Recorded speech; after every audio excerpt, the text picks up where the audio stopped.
Coming up on the Rockbridge Report, one downtown business is closing its doors. It's a wonderful community gathering point for people who love Lexington. It's like having dinner with family and friends. And then, what the federal shutdown is doing to local food programs. A new group is focusing on smaller political races, where candidates struggle, what the group is, and why they're doing it. We always focus on the presidential race and give them billions, and we don't even give hundreds of dollars to some of our local candidates. A cigarette tax is coming to Buena Vista. How customers are feeling about the change. Downtown Lexington's farmers market is looking for a new home. We're kind of on a hill, and it makes it pretty difficult to set up and to keep your veggies not from falling and rolling down the hill. All that and Jordan Gathers' weekend forecast next. Live from the campus of Washington and Lee University with news from Rockbridge County, this is the Rockbridge Report. Welcome to the Rockbridge Report. I'm Paige Jackson. And I'm Josh Dara. Natural Bridge Zoo co-owner Gretchen Mogensen is now behind bars after failing to turn over 2 missing baby giraffes to the state. She turned herself in Wednesday at the Rockbridge Regional Jail to begin serving a 100-day sentence. Last month, Rockbridge County Circuit Judge Christopher Russell ruled Mogensen violated a court order that required the zoo to give investigators full access. The order also prohibited any animals from being hidden while the case continues. Russell fined Mogensen $1,000 and gave her until October 29th to return the giraffes or go to jail. Prosecutors say Mogensen blocked investigators from entering the property during inspections in April. Investigators eventually discovered that the 2 newborn giraffes were gone. They have not been seen since. A federal judge is now indicating they will intervene in a high-stakes fight over food stamps. Millions of Americans rely on the crucial food assistance program to keep their families fed. But with the government shutdown stretching on, the U.S. Department of Agriculture says it does not have the money to pay for food stamp benefits for November. SNAP benefits is literally the lifeline that feeds us at the end of the month. If the benefits get cut off November, it will leave me to have to make very hard decisions and choices that I need to make with the current economy. The USDA data reveals nearly 42 million people received food stamps in May. Those SNAP benefits are at risk in a matter of days because of the ongoing government shutdown. Any man, woman, or child in the United States, the richest country, the most powerful country in the world, should never have to wonder where their next meal is going to come from. We face the same situation here in Rockbridge. A Rockbridge food pantry is stocking up on groceries while the federal government's shutdown drags on. The Rockbridge Area Relief Association has built reserves in case USDA food shipments slow down. Earlier this week, Governor Glenn Youngkin created a food assistance program using state emergency funds. He says the state could help people who receive federal SNAP benefits through November. To learn more, read Cami Knott's story at rockbridgereport.wlu.edu. President Donald Trump threatened today to start testing nuclear weapons. In a social media post, he said he's instructed the Defense Department to start testing nuclear weapons on an equal basis with other countries. The U.S. hasn't detonated a nuclear weapon since 1992. Russia last did it in 1990, and China tested a nuclear weapon in 1996. The most recent nuclear explosion was conducted by North Korea in 2017. But China, Russia, and the U.S. routinely test systems and devices that are capable of carrying nuclear warheads. I think it is an obvious and logical thing to ensure that our weapon systems work as they're designed. We need to make sure that we know that we can maintain our strength, and I think that's an obvious and logical thing to do. Virginia educators are waiting to hear how new SOL score changes will take effect. In September, the State Board of Education voted to raise what are called cut scores. Our education beat reporter Caroline Shimp is live at Rockbridge County High School to explain cut scores and more. Caroline? Cut scores are the minimum scores students must achieve to pass a test. Local school leaders say they need more time to prepare. They warn that raising standards too quickly could hurt students' morale and graduation prospects. Superintendents are asking for a gradual rollout over several years to give schools a chance to catch up to the higher standards. The state board is expected to decide on November 13th if students will be expected to hit the new scores this spring or if school districts will be allowed to take a slower approach. To learn more, read my story at rockbridgereport.wlu.edu. Live from Rockbridge County High School, I'm Caroline Shimp. Back to you. Thank you, Caroline.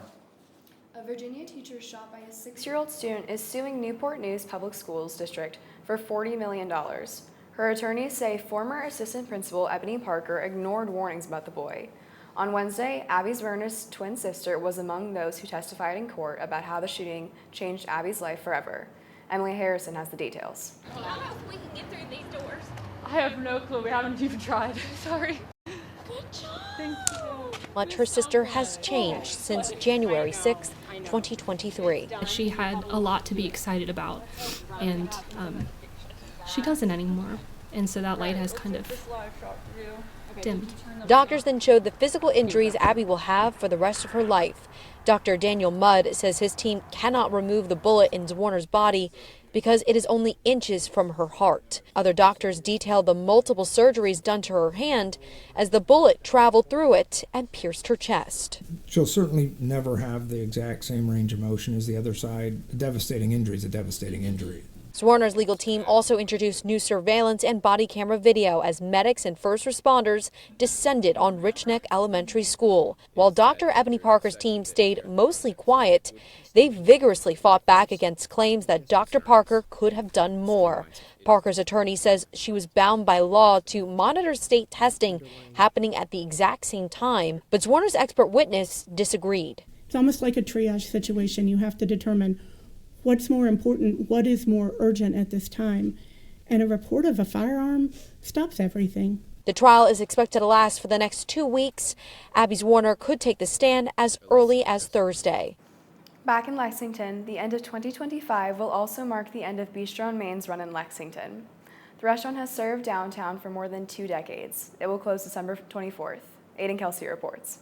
Owner Jackie Lupo first opened Bistro on Main in 2003. She says Christmas Eve will be the restaurant's last day. It's going to be hard to leave it. Lupo says she's been trying to sell the business for years. It is emotionally and physically exhausting sometimes. We're ready to retire. General Manager Judy Kane says she's also ready to get out of the restaurant business. But she says this isn't how she planned it. I'd hoped that we could have had a buyer keep the Bistro on Main going as the Bistro on Main. Instead, Kane says landlord Stanley Tripodianos is selling the entire building. What happens next will be up to the new owner. Kane says the restaurant has left an impact in its 22 years in operation. And I really feel like the Bistro helped revitalize this block. It's kind of become a gathering spot for lots of locals. Lupo says one of the biggest challenges has been staffing, especially since the COVID-19 pandemic. But she says she'll miss the experience. It's just been kind of like a family. I mean, we all know each other. We know, I've seen kids grow up. Robert Holt says he's been eating at the Bistro for years. He says the community has kept him coming back. It's a wonderful community gathering point for people who love Lexington. It's like having dinner with family and friends. Kathy Holt agrees. It's very sad for us. I would wish that someone would have been able to buy it and keep it going. The building isn't listed for sale online. The Lexington Revenue Commissioner's Office says the property's assessed value is about $474,000. For the Rockbridge Report, I'm Aiden Kelsey. Rockbridge County is experiencing a moderate drought. Rainfall totals and groundwater levels are among the lowest in Virginia. The U.S. Drought Monitor says that more than 40% of Virginia is in a moderate drought. Local farmers said that they've seen dry spells before, but this year there's less grass for livestock to eat. That means farmers are using the stockpiles of hay earlier than normal. To learn more, read Kate Wacholtz's story on our website. The Farmers Market is a well-known weekly event in downtown Lexington, but the market is looking for a new home. Skylar Hollins has the story. For almost 25 years, shoppers in Lexington have crowded into McCrumb's parking lot on Jefferson Street on Wednesdays from 8 a.m. to 12:30. But the market and its vendors say they want a new location.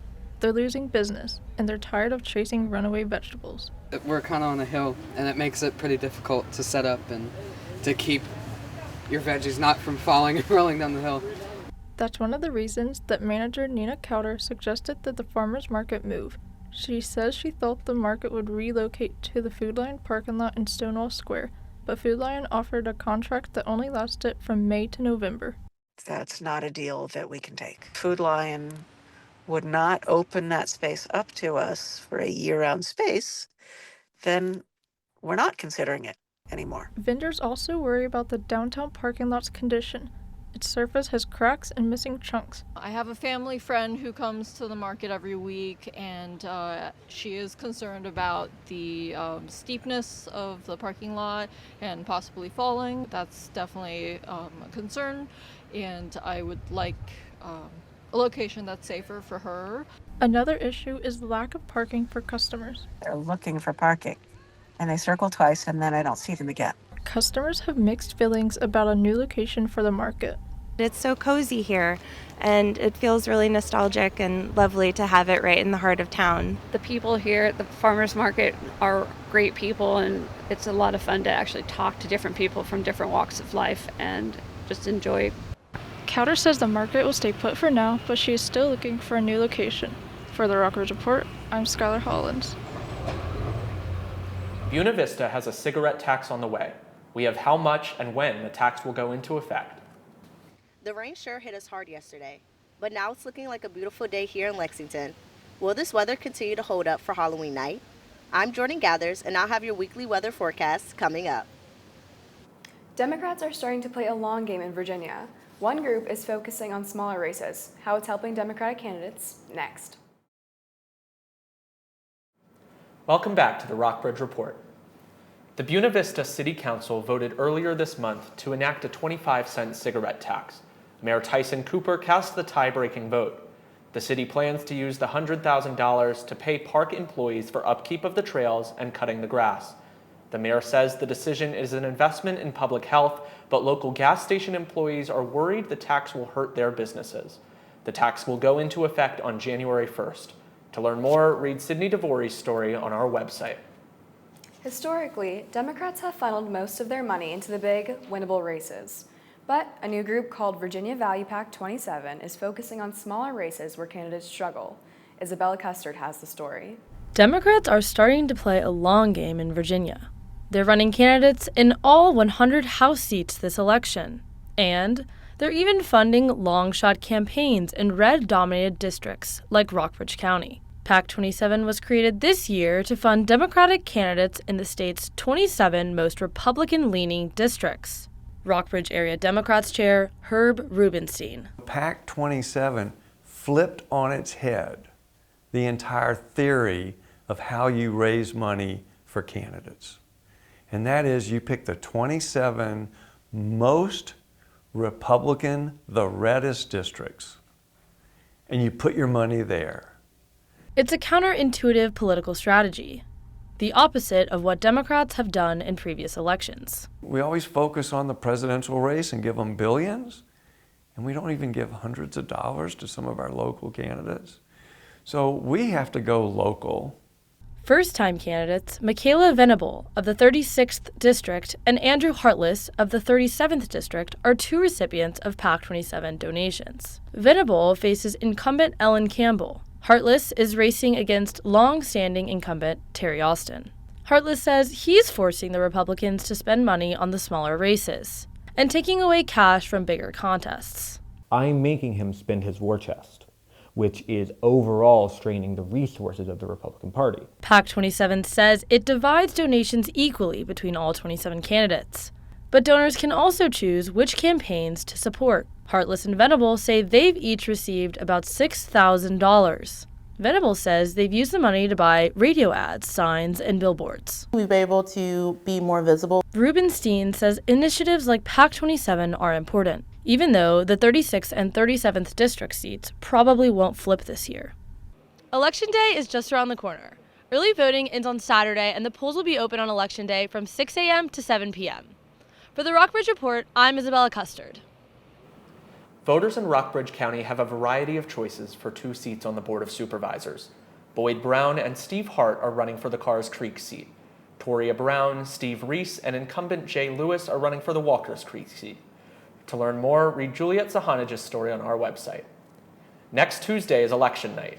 The Rockbridge Report will be bringing you live broadcasts here on Channel 18 at 7 o'clock, 8:30, and 9:45. We'll have live reports from Democratic and Republican watch parties and a ticker with constant updates. And stay tuned on our website for live reports at rockbridgereport.wlu.edu. Hurricane Melissa continues to rip through the Caribbean. How it's gaining strength as it heads towards Bermuda, next. General women's soccer continues to destroy with a huge win last weekend. Later in the broadcast, what's next for the team? Welcome back to the Rockbridge Report. A trail of devastation is across the Caribbean following Hurricane Melissa. The storm was one of the most powerful Atlantic hurricanes in more than 150 years. At least 30 people have died, and there's widespread destruction in Jamaica, Cuba, and the Bahamas. Thursday, the hurricane was continuing towards Bermuda as many already in its path were just starting the recovery process. Michael Yoshida reports. Devastation across Jamaica.